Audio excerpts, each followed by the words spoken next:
Right, we now come to the Middle East oral statement. Foreign Secretary David Lammy. Well, with permission, Mr. Speaker, I will make a statement on the Middle East. On taking office in July, I told this House that this government's priority in the region would be to advance the cause of peace. And this continues to be our mission on every front. In Israel, in the West Bank, in Lebanon, in the Red Sea, and of course in Gaza, where we need an immediate ceasefire, the protection of civilians, the immediate release of all hostages, and more aid getting into Gaza. Over the summer, we were faced with the prospect of full-scale war breaking out between Lebanese Hezbollah and Israel. On each of the 3 visits I've made to the region, including alongside my right honourable friend, the Defence Secretary, and most recently a joint visit with the French Foreign Minister Ségoné, I have urged the Lebanese government and Israel to engage with the US-led discussions to resolve their disagreements diplomatically and to reach a peaceful resolution through the implementation of the UN Security Council Resolution 1701. And as we continue to work with our allies and partners to push for a diplomatic solution, we nonetheless stand ready for the worst-case scenario, including the potential evacuation of British nationals. And our message to those still in Lebanon remains clear: leave now. Mr. Speaker, our common goal of peace in the Middle East will never be lasting until there is safety, security and sovereignty for both Israel and a Palestinian state. We must all keep at the forefront of our minds the pain, the anguish, the horror that this conflict has caused for so many ordinary civilians. The victims of the October the 7th atrocity, the hostages, and all those still enduring unimaginable suffering, whether they're hoping to see their loved ones again or mourning their loss, as the tragic events of this weekend illustrate, as the bodies of 6 murdered hostages were recovered. The Israeli people still living under rocket fire, not only from Hamas, but from other hostile actors explicitly dedicated to Israel's annihilation, fighting an enemy in Hamas whose appalling tactics endanger countless civilian lives.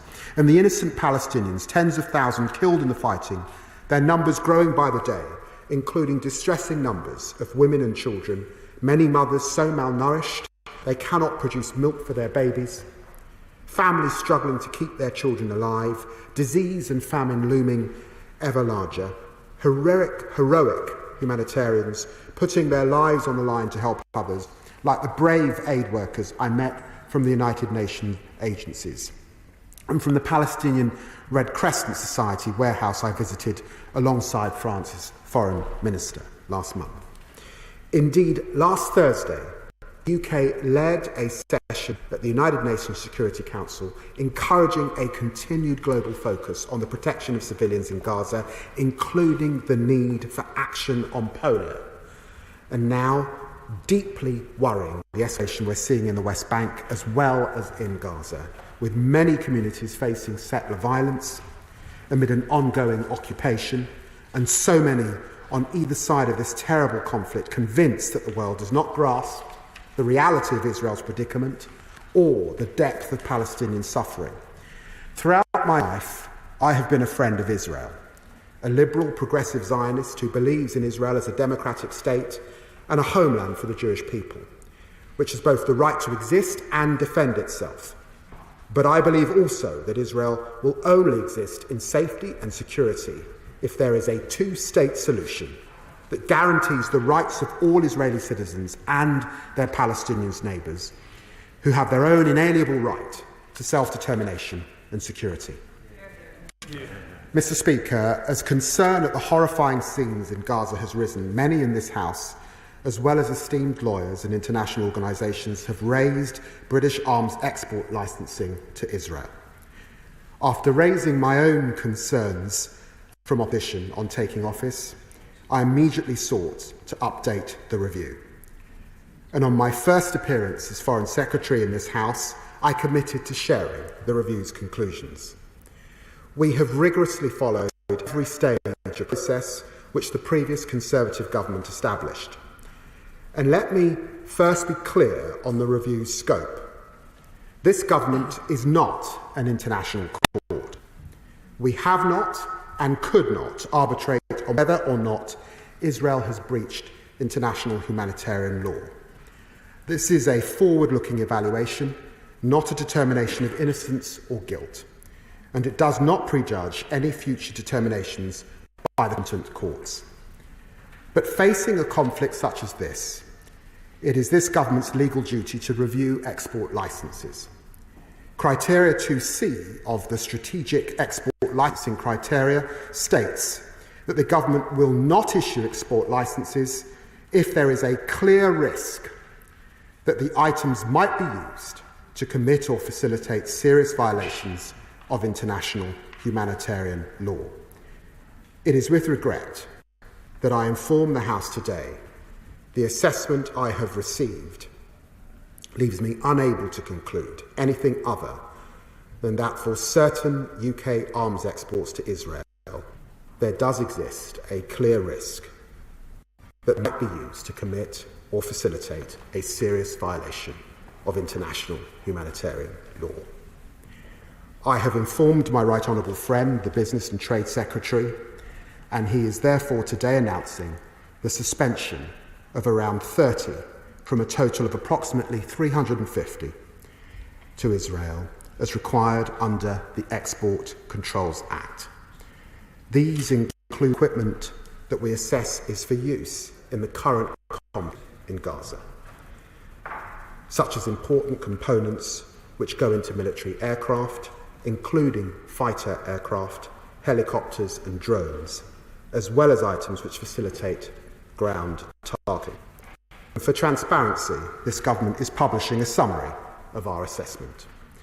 Today I want to underline 4 points about these decisions. First, Israel's actions in Gaza continue to lead to immense loss of civilian life, widespread destruction to civilian infrastructure, and immense suffering.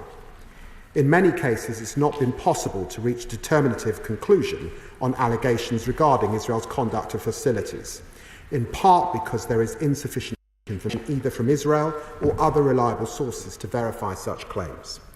Nevertheless, it is the assessment of His Majesty's government that Israel could reasonably do more to ensure life-saving food and medical supplies reach civilians in Gaza, in light of the appalling humanitarian situation. And this government is also deeply concerned by credible claims of mistreatment of detainees, which the International Committee of the Red Cross cannot investigate after being denied access to places of detention. Both my predecessor and all our major allies have repeatedly and forcefully raised these concerns with the Israeli government. Regrettably, they have not been addressed satisfactorily. Second, there can be no doubt that Hamas pays not the slightest heed to international humanitarian law and endangers civilians by embedding itself in the tightly concentrated civilian population and in civilian infrastructure. There is no equivalence between Hamas terrorists and Israel's democratic government, or indeed Iran and their partners and proxies. But to license arms exports to Israel, we must assess their compliance with international humanitarian law, notwithstanding the abhorrence of their opponents' tactics and ideology. Third, this is not a blanket ban. This is not an arms embargo. It targets around 30, approximately 350 licenses to Israel in total for items which could be used in the current conflict in Gaza. The rest will continue. Neither will the action we are taking have a material impact on Israel's security. This suspension only covers items which might be used in the current conflict. There are a number of export licenses which we have assessed are not for military use in the current conflict and therefore do not require suspension, and these include items that are not being used by the Israel Defence Forces in the current conflict, such as trainee aircraft or other naval equipment.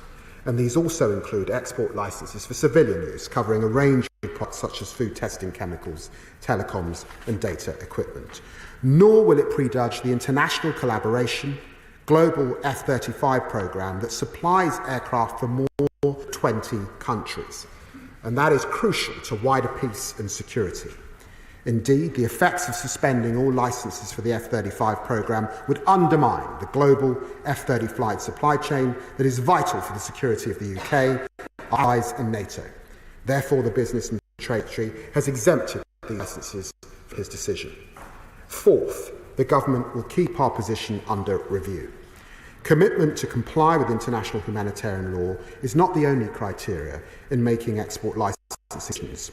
We will continue to work with our allies to improve the situation, and foreign policy, of course, involves tough choices. But I will always seek to take such decisions in line with our principles, and I will keep this House updated in line with the previous commitment. Mr. Speaker, we do not take this decision lightly, but we note that on previous occasions, Labour, Conservative and Liberal Democrat chose not to licence exports to Israel. In 1982, Margaret Thatcher imposed a full arms embargo and oil embargo on Israel as they fought in Lebanon. Conflicts in Gaza prompted Gordon Brown to suspend 5 licences in 2009, and Vince Cable chose not to issue new licences while conducting a review in 2014. Like them, this government takes seriously its role in applying export licensing law, reflecting the published criteria and the specific circumstances. But let me leave this House in no doubt. The UK continues to support Israel's right to self-defence in accordance with international law. In April, British fighter jets intercepted Iranian missiles aimed at Israel, preventing significant loss of civilian life. We supported robust action against the Iranian-backed Houthis in Yemen, who have attacked Israel directly as well as Israel-linked shipping. And Iran should be in no doubt of our commitment to challenge their reckless and destabilising activity in the region and across the world. We will continue to work hand in glove with our international partners to stand up to Iranian aggression and malign activity wherever it is found. And we continue to hold Iran to account, including through extensive sanctions. And today we're doing so again. We're announcing new sanctions on 4 IRGC force targets who have a role in supporting Iranian proxy actions in Iraq, Syria and Lebanon through the UK's dedicated Iran sanctions regime. We've sanctioned over 400 Iranian individuals and entities. And through our work with partners, we are exposing and containing Iran's destabilising weapons development, where soon we'll be introducing further regulations to bolster existing bans on the export of goods and technology significant to Iran's production of drones and missiles. So let me be clear. We will continue to work with Israel and our partners to tackle the threat from Iran across the region. This government will continue to stand for Israel's security, and we will always do so in a manner consistent with our obligations to domestic and international law. Mr. Speaker, I commend this statement to the House. I now call the Shadow Foreign Secretary. Thank you, Mr. Speaker, and may I thank the Foreign Secretary for advance sight of his statement. Mr. Speaker, over the weekend we were once again reminded of the tragic human toll of this conflict, with Israel recovering the bodies of 6 more innocent hostages murdered by Hamas. The only way, Mr. Speaker, this conflict will be brought to an end and for the suffering to end is through the release of those hostages. This cruel captivity has lasted almost a year. Their suffering and jeopardy is intolerable for Israel, and it should be intolerable for anyone who cares about human rights and human dignity. Many of us in this House have met with the families of the hostages, even in the midst of unimaginable pain and anxiety. They keep the torch burning for their loved ones, publicly highlighting their plight and tremendous bravery. And let us be clear, Mr. Speaker, the onus is on Hamas. They are using the Palestinian people as human shields. Hamas has no humanity and it has no shame. And as Hamas inflicts terrible suffering on both the Israeli and Palestinian people, it should not be forgotten that another Iranian-backed proxy, Hezbollah, is engaged in continuous attacks on Israel's northern border, with the risk of further and yet more dangerous escalation across the Blue Line. Our support for Israel's security is rock solid in the face of threats from those who wish it serious harm, just as we showed in April this year when British personnel and weaponry were used to counter Iran's massive missile attack. We will look carefully, Mr. Speaker, at the limited arms embargo memorandum that the Foreign Secretary has promised the House. While he rightly does not publish his legal advice, we are grateful that he is honouring the promise I gave to the Business and Trade Committee on publishing as much as possible on this. And he will, I know, and as he said, be careful not to indicate in any way at all any moral equivalence between Hamas and the democratically elected government of Israel. In government, Mr. Speaker, we introduced sanctions to undermine Hamas and Palestinian Islamic Jihad. We also sanctioned extremist Israeli settlers who committed human rights abuses against Palestinian communities in the West Bank. And we welcome the new sanctions the Foreign Secretary has announced today on 4 IRGC Quds Force targets. Mr. Speaker, implementation of the UN Security Council Resolution 1701 remains our best hope of de-escalation and peace along the Blue Line. Resolution 1701 provides a roadmap which everyone should seek to follow, and we welcome the government's reaffirmation of its support for Resolution 1701. In relation to British nationals in Lebanon, it is very much our hope that since the House last considered this matter, shortly before the recess, the number of Brits who have registered their presence in Lebanon and departed from the country has risen. Mr. Speaker, I want to reiterate that the situation in the West Bank has also deteriorated and become yet more tense. While Israel must protect its vital security interests, we urge the Netanyahu government to do so in such a way that minimises the risk of yet further instability and escalation. Turning finally to the humanitarian crisis in Gaza, we want to convey our thanks to the WHO and UNICEF staff who have been racing to get polio vaccinations administered across Gaza. They are doing vital work during this agreed pause. And pauses offer the potential, Mr. Speaker, to get much-needed humanitarian aid in, but also a window to get the hostages out. And pauses can help create the conditions necessary to bring about a sustainable peace. And on the distribution of aid, we strongly support calls for watertight deconfliction processes and the utmost protection of aid workers. Humanitarian aid can only make a difference if it is properly and safely distributed. Guaranteed deconfliction for aid convoys and other humanitarian work is absolutely essential. It is by road and truck that aid must be able to reach Gaza by all routes. This should make humanitarian aid delivery by air and sea unnecessary.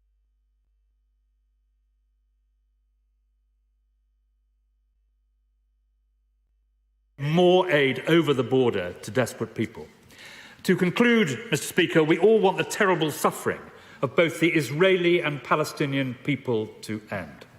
It does feel as if we are at a point where this conflict could go in two radically different directions. While the region faces a potential conflagration, it is also possible that cooler heads on all sides might prevail. Britain's role must be to help facilitate a sustainable end to the current suffering. It is only then that we can achieve our aim of lifting people's eyes to the prospect of a different horizon in the future. Foreign Secretary. Well, I'm grateful, Mr. Speaker, to the Shadow Foreign Secretary for the tone of his response. He will know, as well as anyone, that these are complex and sober questions, and it's right that the House can debate them in the appropriate tone and spirit this afternoon. And I recall that Lord Cameron said that he was concerned that Israel had violated international humanitarian law, that the Shadow Foreign Secretary himself has repeatedly called on Israel to abide by international humanitarian law and said that in certain actions that they may not have complied with international humanitarian law. And in April, the Shadow Minister, the Honourable Member for Rutland and Stamford, who was in her seat slightly earlier, said that the UK had no choice but to suspend arms. So he can recognise that this is not a partisan issue, and I'm very grateful for the tone that he's taken in this debate. I have provided the House with a summary today on the issue of the way that I have made the assessment, and indeed in doing so I have been more transparent than any government has been in the past about decisions like this, because I recognise the exceptional public interest there is in this debate. He's right, like me, to underline that there is no moral equivalence between Hamas, who began this atrocity on October the 7th, and the prosecution of getting those hostages out and defending itself, even though that I have said that there is a clear risk in relation to our export licensing regime. He's right to talk about the context in Lebanon, to support indeed the government's message that UK nationals should leave. And let me assure him that I have not just visited Lebanon now on many occasions, but spoken to the Lebanese Prime Minister on 3 occasions just in the last few weeks. And of course, in the West Bank, we recognise the important security concerns of Israel, but we are deeply concerned with the way that we see these actions being prosecuted over the last few days, and we call for de-escalation. And of course, in terms of the situation in Gaza, successive foreign secretaries now have raised with the Israelis, and I raised it directly with Prime Minister Netanyahu, that not enough trucks are getting in. And it is still the case today, after 11 months of conflict, that not enough trucks are getting in. And the Minister for Development was in Jordan, assessing the situation from there, as I was just before that with the Red Crescent.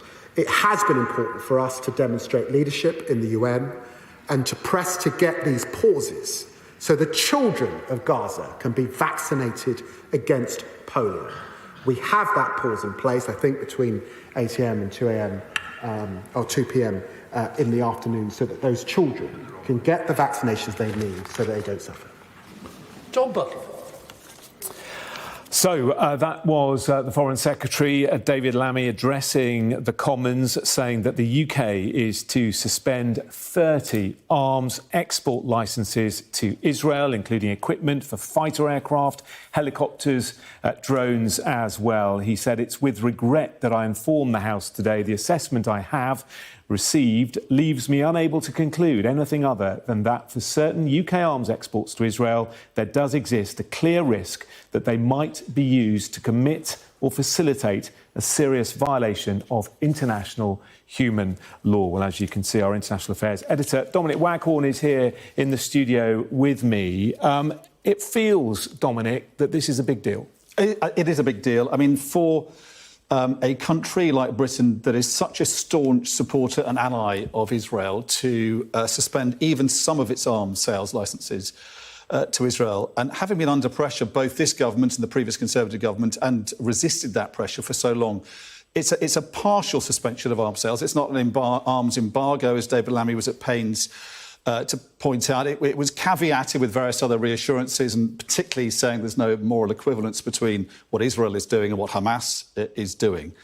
But, you know, it is powerful symbolism, and it sends a clear message to Israel, and it is undoubtedly a blow to Israeli prestige and to Israeli diplomacy.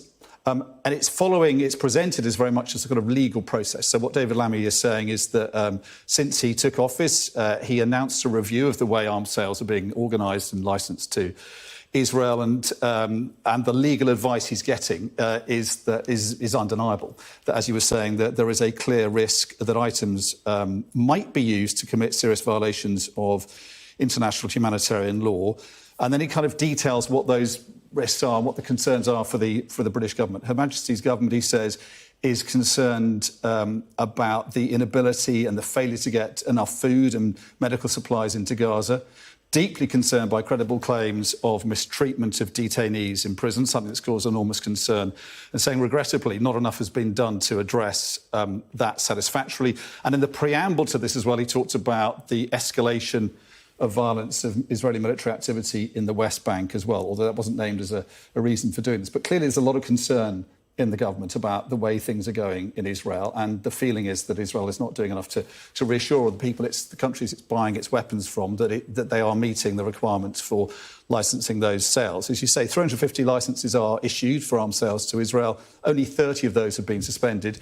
They're going to include components for military helicopters, for drones, and items for facilitating ground targeting. We're told. He did say, didn't he, that the suspensions won't affect F-35 component supply arrangements. Why is that particularly specific? And I think the main reassurance from what he's saying here to the Israelis is this is just referring to the way certain items are being used by the Israelis in Gaza. It's not going to affect the way Britain is supporting Israel's further efforts, or deeper, more extensive efforts to be secure and find security in the region. So things like F-35 fighter jets are obviously crucial to that effort to project deterrence and security around the region. And at the same time as announcing these, Lammy was talking about further sanctions against Israel's main enemy, Iran. So that will be, to some extent, reassuring thing for Israelis. But as I say, it's a major blow for Israel. And it comes at a time where there's just a great unease and growing disquiet on both sides of the Atlantic. And that's a coincidence, is it? Given that he says he's been assessing this for some time, ever since the new government came in. Is that a coincidence, or is Talking about Iran?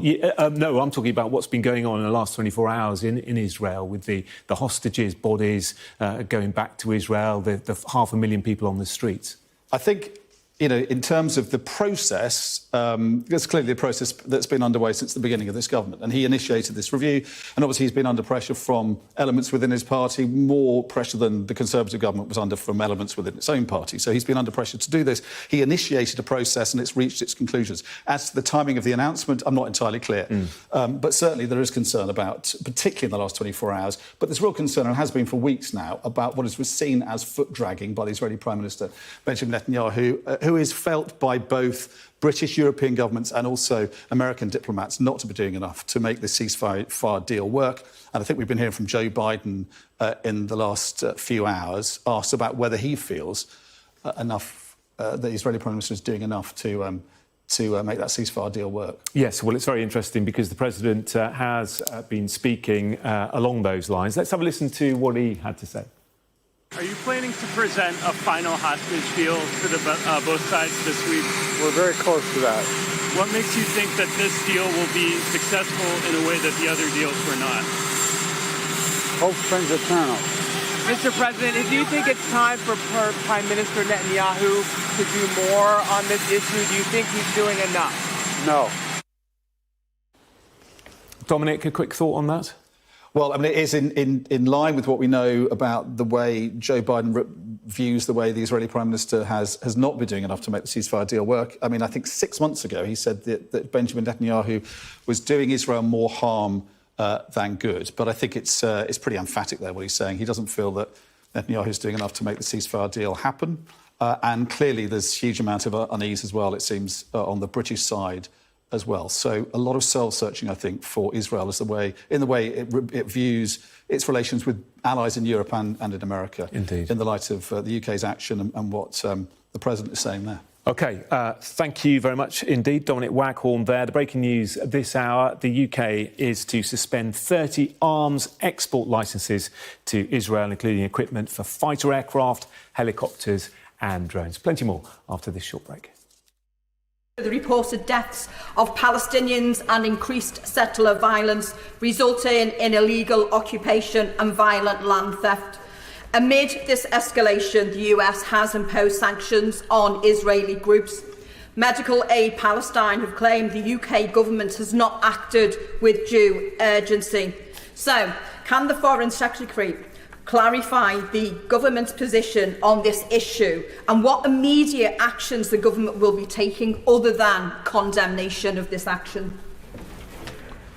Foreign Secretary. Mr. Speaker, can I reassure my honourable friend that we are keeping this under review. We are in dialogue with our closest allies on this issue, and we will not flinch in dealing with the issues at hand if we need to. Sir Julian Lewis. Can the Foreign Secretary assure the House that what appears to be a carefully calibrated response to a dreadful situation will not in any way impair the valuable cooperation between Israel and the United Kingdom, where the sharing of intelligence about international terrorist activity is concerned? Foreign Secretary. Well, the Right Honourable Gentleman is amongst the very few in this House who understand the breadth and depth and importance for our own national security of that relationship. We have a very important people-to-people relationship with Israel. 250 UK Jewish nationals here in this country. We have a very important trading relationship with Israel, but the cooperation on intelligence, military and security is essential, not just to our national interests, but to the global security of much of the world. And so I've made this decision with regret. It's in sorrow, not in anger. And he will understand that others, in fact Conservative governments, have gone for a full arms embargo. We have not done that today because we recognise with Hezbollah, with the Houthis, with Hamas, it is right that Israel has the means to defend itself.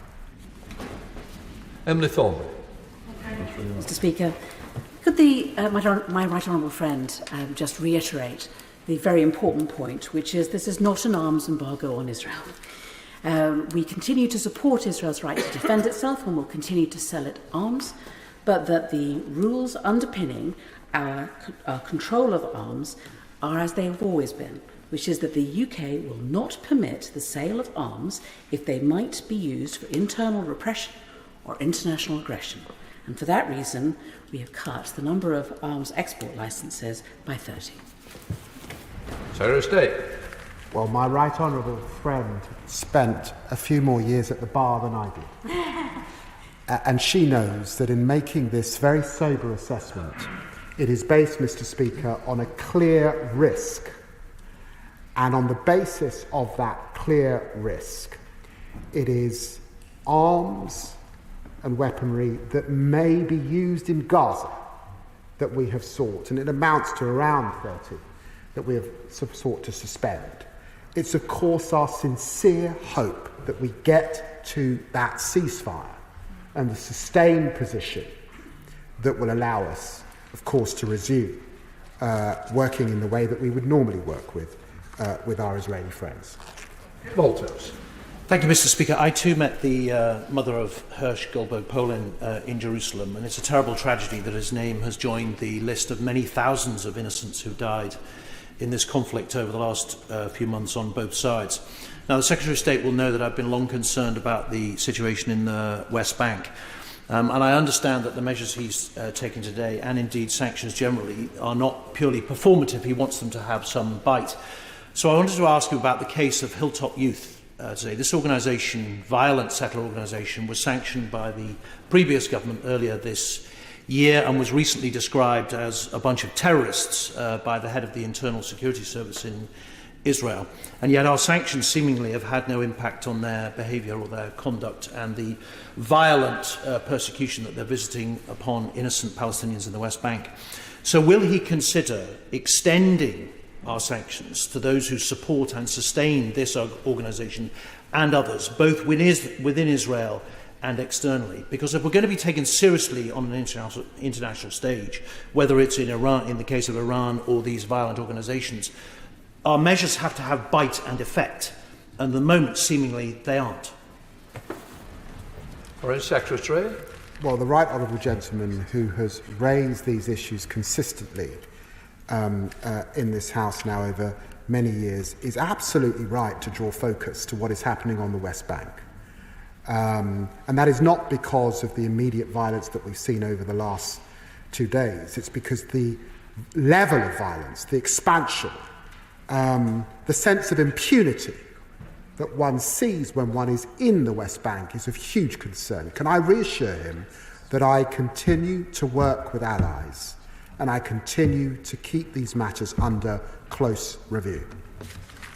Andy MacDonald. Thank you, Mr. Speaker. Thank the Foreign Secretary for his statement. I speak as a long-term friend of Palestine and an advocate of a two-state solution. I'm sure he'll agree with me when it comes to the release of hostages. We want to see all hostages released in their hundreds and thousands. But I'd ask him particularly what assessment he's made of the impact of his suspension of 30 of these licences, because Israel has shown little sign of responding to pressure from the outside world. And along with the Oxford and Abingdon, what further steps is he prepared to take? Because we see in the West Bank these egregious behaviours, and is it really conscionable that Israel is going to respond in a favourable way to the limited but welcome announcement that he's made today? Foreign Secretary. What can I say to my honourable friend? I know the strength with which he talks about these issues and has talked consistently about them over many, many years. Let me just make clear that the announcement, Mr. Speaker, that I make today follows a process. It's a process that was set up by the last government in 2021. We have followed that process to the law, and that is why I'm here today. It is in no way to punish Israel. That is not the point of the process. It is to make sure that our export licensing regime remains amongst the very robust in the world. And I recognise what he says about the West Bank particularly, and it's why I went to the region just a few weeks ago once again. Brendan O'Hara. Thank you, Mr. Speaker, and I thank the Foreign Secretary for prior sight of the statement. And of course we welcome anything which reduces the appalling death toll in Gaza and increasingly, sadly, in the West Bank. But this statement raises so many questions which I will write to the Foreign Secretary about later. But could I press him on the issue of the UK recognising that the Netanyahu government's use of UK weapons poses a clear risk of the violation of international humanitarian law? He'll be aware that there is no legal definition between what is an offensive weapon and what is a defensive weapon. So why and on what basis, if there is, in his words, a clear risk of the violation of international humanitarian law, why has he not imposed a blanket ban on Israel until that risk has gone away completely? Foreign Secretary. Well, can I say to the honourable gentleman that we have one of the most robust export licensing regimes in the world. The process requires us to make an assessment about the clear risk in the theatre of conflict. And the theatre of conflict in relation to this is Gaza. And therefore we have made an assessment on the basis of the licences that could be used in Gaza, and I've made the announcement that I've made today.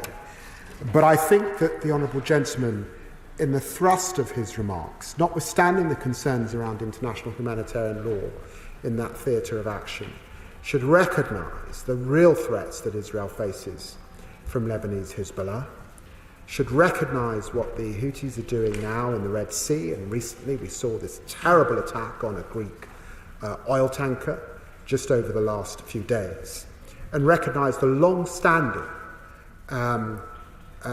relationship that this country has with Israel, and particularly in relation to intelligence and military accession that keeps much of the Middle East and the world safe. And it's for that basis that my remarks are measured, and I defend that. Laura Kirk-Smith. Thank you, Mr. Speaker, and I welcome the Foreign Secretary's decision to suspend certain arms sales to Israel. I also appreciate his acknowledgement that Israel could do much more to allow aid to reach people in Gaza. I'd like to ask the Foreign Secretary what further conversations he's had with the Israeli government to ask them to ensure that aid workers are able to do their vital work safely and effectively, and that aid can get to those who desperately need it. Foreign Secretary. Well, can I say to my honourable friend that the issue of aid workers and the tremendous loss of life of aid workers in this conflict is an issue I have raised directly in all of my meetings with the Israeli government. And there's another issue that sits alongside this, and it's the issue of deconfliction. It must be the case that in any war there are rules. And one of the rules are that aid workers are able to get medical supplies and aid to the civilians that need it. And there have been real issues with deconfliction zones and the amount of aid workers who've died and the amount of UN workers who've died in this conflict. She's absolutely right to raise it. Sammy Wilson. Madam Speaker.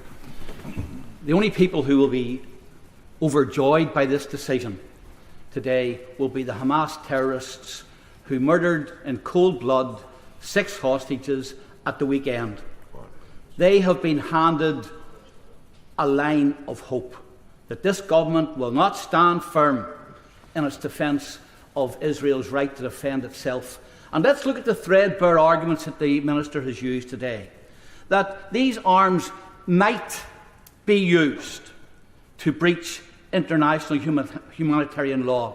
And yet he admits that the government cannot arbitrate as to whether or not Israel has done so to date.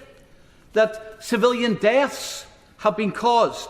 And yet, hardly a couple of paragraphs later in this statement, the Minister states that the civilian deaths have been a result of Hamas embedding itself in the civilian population with no regard for those people who have been affected. And the last reason he gives then is that Israel is responsible for these deaths, even though he again admits that it is not possible to determine who is responsible for these deaths, and indeed how many deaths there have been.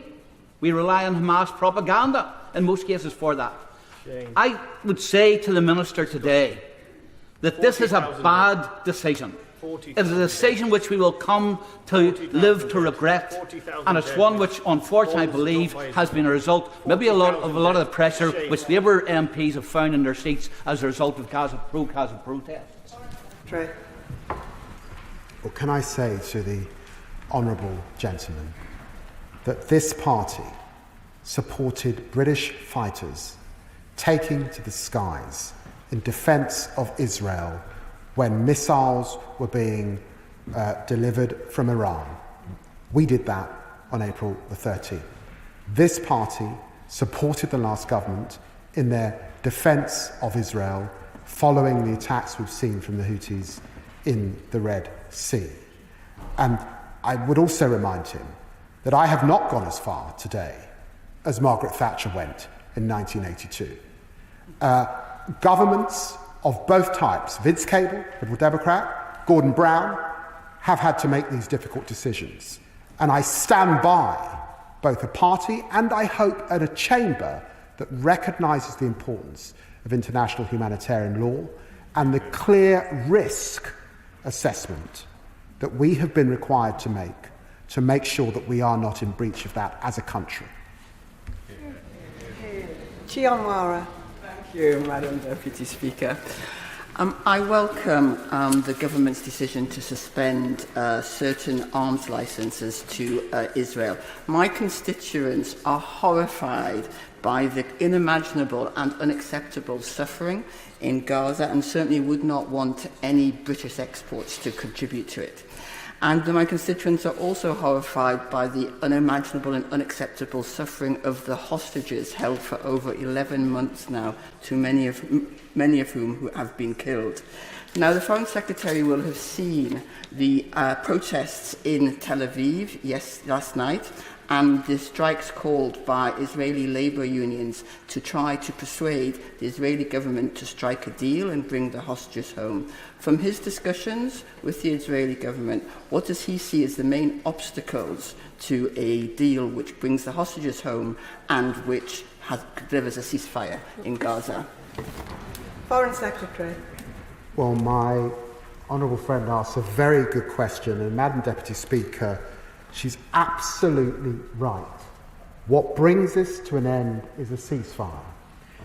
And the issues really boil down to the security of Israel once we get to that ceasefire.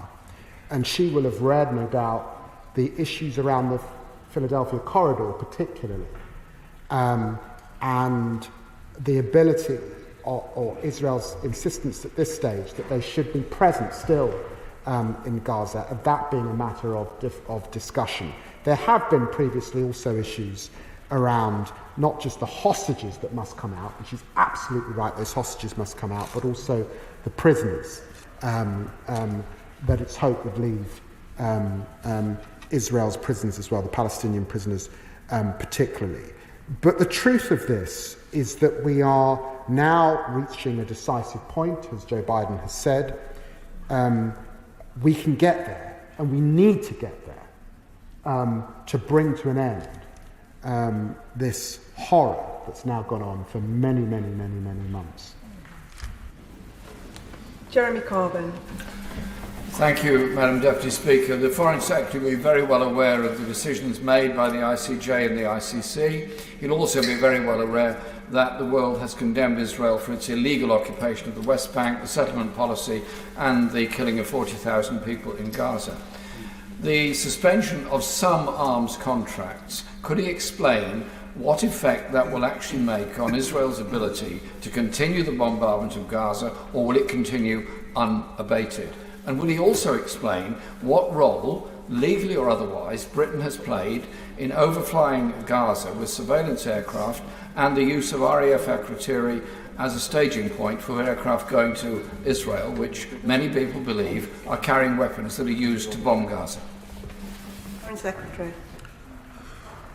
I know that the Right Honourable Gentleman is informed on many aspects of these issues. He must know that our exports to Israel amount to about 1%. And in fact, it is the United States and Germany and others that are much more engaged in the selling of arms to Israel. So when he asks me the effect, he can draw his own conclusions in relation to that. I am very comfortable with the support that we give to Israel, and I won't comment on operational issues as he would expect from this dispatch box. Melanie Ward. Thank you, Madam Deputy Speaker. Israeli military F-16 aircraft have dropped thousands of bombs on civilians in Gaza in the last 11 months. UN weapons inspectors confirmed that this includes bombing the premises of aid agencies, Medical Aid for Palestinians and the International Rescue Committee, which housed Palestinian aid workers, international aid workers and doctors in January of this year. F-16s have further killed thousands of Palestinian civilians who had fled their homes to what the Israeli military had designated a safe zone in Al-Mawasi.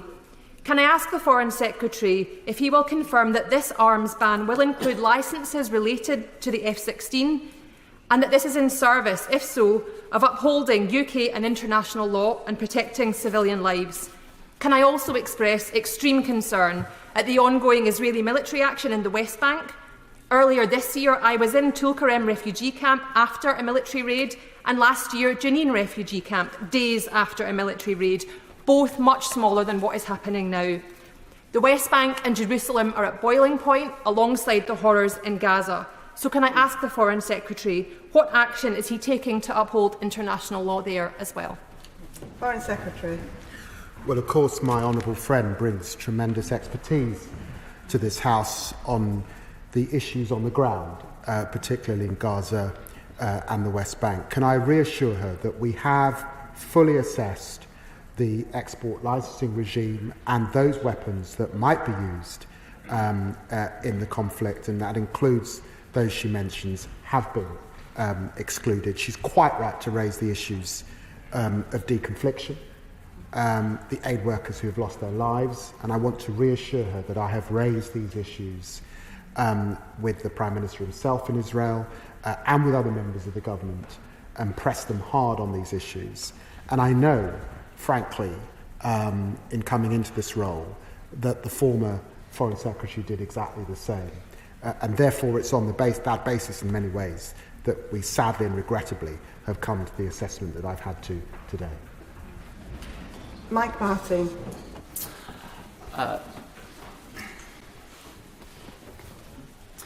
So we've had some very strong words from the Foreign Secretary today about how this war must end. And we've also heard words about how important it is that we have a ceasefire to do so. And I take him at his word. But looking forward, what levers does he have, and when is he going to pull them?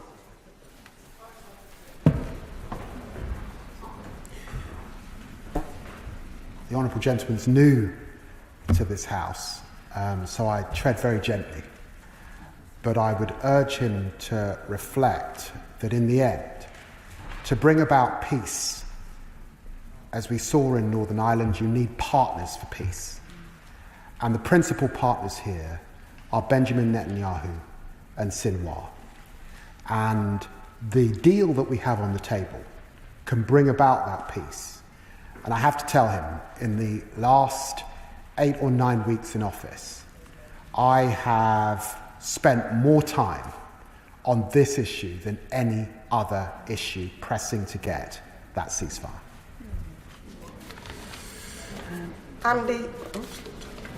Andy Slaughter. Madam Deputy Speaker.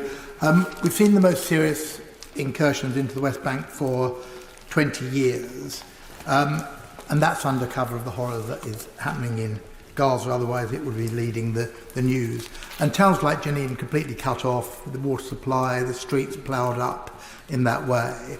What's the government's specific response to this, which is really a form of collective punishment? And has the Foreign Secretary looked at whether arms and equipment are being used specifically in the West Bank? Foreign Secretary. Well, can I say to my very good friend that the UK position is clear. Settlements are completely unacceptable and illegal under international law. They present an obstacle to peace and they threaten the physical viability of a two-state solution. That is why we take this so seriously, and it's why we condemn the settler violence and incitement remarks such as those that were made by Israel's National Security Minister Ben-Gvir and the Finance Minister Smotrich. All of these issues we keep under review, and all of these issues I'm discussing with our closest allies. Ben Lake. Speaker, amid the devastation of bombardment and the collapse in civilian infrastructure, civilians in Gaza must now contend with polio. As has already been mentioned this afternoon, to be effective, the UN vaccination programme needs to attain some 90% population coverage. Can I ask the Foreign Secretary for his assessment of the initial progress of the scheme and what steps his government is taking to help facilitate a swift and hopefully effective rollout? Well done. Secretary. Well, I'm grateful to the question, Madam Deputy Speaker. It's horrendous that polio has returned after 2 decades of absence in Gaza. That is why we convened and pressed to get this pause, to get these children vaccinated in Gaza, so that we can not see a new flowering of that horrendous disease and affliction. And I hope he will commend the leadership that we've shown and the leadership we saw in the UN Security Council to bring about this vaccination programme in the last few days. John Pearce. Thank you, Madam Deputy Speaker. We are all desperate to see an end to the suffering on all sides in this conflict. The Iranian regime and its proxies are one of the biggest barriers to ending that conflict and achieving a sustainable ceasefire. Will the Secretary of State agree with me that tackling the threat from Iran is vital, and will he update us on his plans to prescribe the IRGC? Foreign Secretary. Well, I'm grateful for the question, and I would not want the House to lose sight of the further sanctions that I've announced of the 4 individuals in the House this afternoon, and you can revisit the statement just to be abreast of that. He's absolutely right about the dangers that the IRGC poses. And indeed, it's been important for me in these early weeks in office to engage with my Iranian counterpart and to urge de-escalation, particularly in relation to any action that Iran is contemplating. This remains the very, very biggest and most important of issues for us here in the UK. It is absolutely right to keep it centre stage. Ellie Jones. Thank you, Madam Deputy Speaker. The news of suspension of some export licences is indeed welcome, and I know there are many in my constituency across the country who will be glad to hear this. But I'm alarmed that it seems that the principle underpinning criterion 2C is being inconsistently applied here. And in particular, the justification that the Foreign Secretary has offered for not suspending licences for the F-35 appears inconsistent. There does appear to be clear evidence of clear risk. There are online posts, I understand, from the IDF indicating that F-35s have been used in bombing Gaza. And so I'd like to urge the Secretary of State to review this case again and to suspend those licences. Can I ask him also, please, to clarify whether licensing continues for R902W Wankel engines, because they were involved in the World Central Kitchen attack on humanitarian workers? Thank you. Secretary.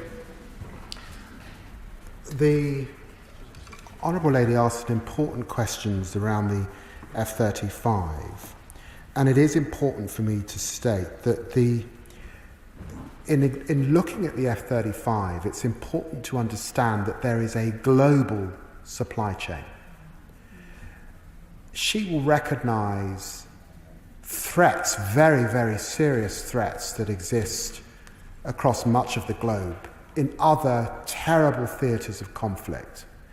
I think were she in my situation, she too would make the judgment that we should do nothing to equip those who would cause tremendous harm in relation to this decision. And that's why it has been important, never mind the ability to actually distinguish across that multiple supply chain that involves many nations, those particular equipments that those particular bits of armoury that she's talking about. Olivia Blake. Thank you, Madam Deputy Speaker. The children of Gaza have faced an onslaught from above and now the spread of disease. And I would just like to ask that the Foreign Secretary of State considers once again bringing those who are most vulnerable to the UK for medical treatment. Polio has a lasting impact and could need a lot more support for people if they've already been infected with lifelong disabilities. We've also got children who have need amputations and life-altering operations that they haven't been able to access the right quality of care because hospitals have just not been there. Can we look at this again? Other countries are doing it. Let us be part of it. Yeah. Foreign Secretary. And my honourable friend raises a very important issue, and that is why I and the member for Oxford East made the statements in our first weeks in office in relation to supporting UK Med and restoring the funding to UNRWA to ensure that those children get the medical aid that they need at this time. Now, I'm afraid my assessment is across Gaza, it's not sufficient for the reasons that I've discussed. But it was important that we put all the aid and money we could to that endeavour, particularly on behalf of those young children. And there's another issue that I'm tremendously concerned about. It's the amount of young people not in school. This has gone on for months, and young people must be in school. Jim Shannon. Thank you, Madam Deputy Speaker. Can I thank the Minister for his answers? I defend the right of Israel to protect all of its people, the same as the United Kingdom of Great Britain and Northern Ireland did for its own citizens against IRA terrorism, and as Ukraine has done against Russian aggression, ever mindful of that. So our hearts ache with those hostage families who have received the news that they have feared and dreaded for almost a year, and even more forcibly underlines the need to ensure that either the hostages or their remains are brought home, and that steps can be taken for peace in the Middle East, which is all of our goal. I know it's the Minister's goal, it's the goal of everyone in this House. Will the Minister outline what further steps that can be taken along with our allies to bring this peace, this much needed peace, about? Thank you. Foreign Secretary. Well, can I just say to the honourable gentleman that today's decision relates to an independent process in relation to, of course, to our strategic export licensing criteria. It comes on yet another day of tremendous pain for those hostage families, and I'm acutely aware of that. And it's why I've sought to speak to those families, of course those who have a relationship with our own country, but those beyond as well, and to meet with those families when I've been in Israel. My heart bleeds for them. The pain and the suffering that they're going through is torturous. That there are so many left is unbelievable. And to have gone so many months not knowing whether your loved one is alive or dead is horrific. And anyone who looks at the front pages of the international news and looks at those beautiful young people who have been taken from us in the most horrific of ways, frankly, it brings tears to the eyes. And I feel so much, I offer my deepest condolences, and all of us do, to those families who've learnt they'd lost their loved ones over the last few days. Apsana Begum. The Foreign Secretary announced 30 of approximately 350 export arms licences will now be suspended. That is still less than 10% of the total number of export arms licences to Israel. Given that over 40,000 Palestinians have now been killed, given that Israel is expanding its military operations in the occupied West Bank, and given that the former Foreign Office official resigned, stating, and I quote, that it is actually quite clear that Israel is perpetuating war crimes in plain sight, will the UK government ensure that the UK is not complicit in Israel's war crimes and suspend all arms sales to Israel? Foreign Secretary. Well, I've followed the quasi-legal process that we have in this country. We've got one of the most robust regimes in the world. I stand by the decision that I've made that approximately 30 export licences to Israel should be suspended at this time. And yes, it does represent 10% because it's the 10% that could be used in the theatre of conflict that we're concerned with. But I would also just gently say to the Honourable Lady that there are many things that we might sell that I don't think anyone would suggest, a helmet or goggles, we shouldn't be selling to one of our closest allies. And so you make that assessment in a measured way, in a sober way, on behalf of the British people, and I'm satisfied with the assessment that's been made. Ayub Khan. Thank you, Madam Deputy Speaker. Can I welcome the Foreign Secretary's decision to withdraw some of the arms, or the licences to arms? I'm confident, even though our arms trade is insignificant, it's bound to have a repercussion on other countries that provide arms licences. So I certainly welcome that. But what steps can the Foreign Secretary do in liaising with his Israeli counterparts in relation to the Palestinian children which are now going to receive vaccinations for polio, and they're being moved from pillar to post without a real safe zone? Will the Foreign Secretary seek assurances that they will be given a safe zone and not blown away after giving their polio vaccinations? Foreign Secretary. Yes. Catherine Fuchs. Thank you, Madam Deputy Speaker, and thank you, Foreign Secretary, for your statement. I absolutely share your pain, your horror and your dismay at the number of innocent civilians killed in Gaza. I received a letter from constituents under the banner of Families for a Ceasefire recently, signed by over 70 families in Monmouthshire, calling for a ceasefire and a ban on all arms sales to Israel. So I welcome the suspension of the 30 arms licences, but could my right honourable friend share with us when the further review of the remaining licences will be available, and also look at encouraging other countries around the world to do as we have done and suspend their licences to Israel? Thank you. Foreign Secretary. Well, I recognise that this is a really big issue for her constituents, and I recall being in Wales a few months ago and this being raised with both of us as an issue when I was in opposition and speaking on behalf of the opposition benches. Our regime is our regime. Different countries will have different arrangements, and it is for them democratically to determine those arrangements, and they will have made a range of different assessments. And she'll also understand that, as I said, there are really only 2 or 3 countries that sell substantial amounts to Israel, and we are not one of them, in truth.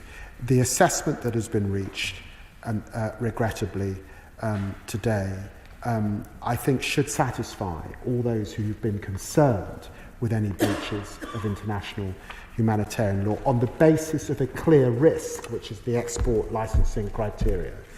As I said in my statement, it is not a judgment.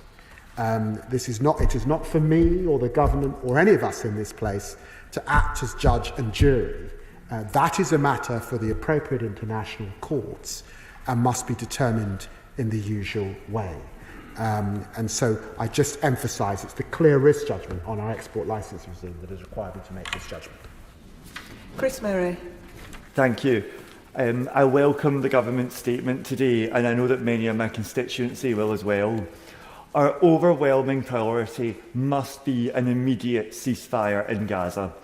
Does the Foreign Secretary agree with me that both sides must come to a table to end this conflict, and will the Foreign Office strain every diplomatic sinew to effect it? Foreign Secretary. Well, yes, I say to my honourable Fred, we need a ceasefire now, and it is in the hands of the major actors here to bring that about and get those hostages out, get that hostage deal. And so many families in Israel want to see that hostage deal and bring the suffering of the Palestinian people to an end so that the aid can get in the quantities that's required. It's within our reach. I had hoped, I'll be honest with him, I had hoped that we would have reached that point by now. But we must still reach to get there over the coming days. Rachel Maskell. Thank you, Madam Deputy Speaker. We've been talking about polio today because tragically we've learned about how this infectious disease is taking a grip in Gaza with the tragic diagnosis that we've had. However, there are many commutable diseases within Gaza which are spreading, and therefore just focusing on polio will not be sufficient to save lives. What further steps can he take to ensure that those windows of vaccination, of treatment and for bringing cure can be extended so more life can be saved? Foreign Secretary. Well, I'm very grateful to my honourable friend for raising these issues. Can I assure her that myself and my colleague, the member for Oxford East, are on these issues, that our support for all medical aid in Gaza is paramount, and that sitting alongside the medical context, of course, is the nutrition context and the threat of famine and starvation, particularly, that leads to so many medical ailments. So she's right to emphasise these issues, and I can only say to her that we continue to work, particularly the UK particularly works on this front.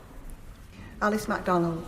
Thank you, Madam Deputy Speaker. The Foreign Secretary rightly said in his statement that famine is looming ever larger in Gaza, and of course just mentioned the issue of hunger and malnutrition. Yet the World Food Programme has only managed to bring in half the aid needed, and indeed recently suspended movements of his staff after they came under attack. Can the Foreign Secretary expand on the assessment of hunger and malnutrition levels in Gaza and the specific action that the government is taking to push for unimpeded access to food aid? Foreign Secretary. Well, I'm very grateful to the Honourable Lady for raising this issue. it is of tremendous concern that over the last few days, the World Food Programme have suspended their activities in Gaza because their own workers have come under attack for the issues of deconfliction that has been raised already in this House, given the tremendous concern across the House about nutrition, about starvation, and about famine. We will be redoubling our efforts over the coming days and working with international partners to see that people do not go without the food that would keep them from the famine status. Matthew Patrick. Thank you, Madam Deputy Speaker. I welcome the Foreign Secretary's call for an immediate ceasefire. That's the route for hostages to be returned home and for aid to flow into all corners of Gaza. I welcome the Foreign Secretary's call for a two-state solution, the only route to a lasting peace in the region. I also welcome the clarity that there is no moral equivalence between the Israeli government and the heinous action and intent of Hamas. Can I ask the Foreign Secretary what steps can be taken to stop or stem the flow of money and aid and weapons from Iran to its proxies who are so determined to bring about Israel's total destruction? Foreign Secretary. Well, I'm very grateful to the tone of the Honourable Gentleman's remarks. He's absolutely right to put the spotlight on Iran, and it's why I've announced further sanctions today. It's why we keep the position of the IRGC under close review. It's why I've spoken to the Iranians twice in the last few weeks and urged de-escalation. It's why also I've been to Lebanon and met with the Prime Minister, the Speaker and others, and those who could get messages to Hezbollah.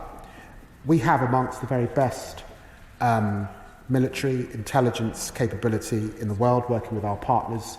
These are issues of utmost importance in relation to global security. That concludes that statement, and before we move on to the next statement, we'll let the front benches change over.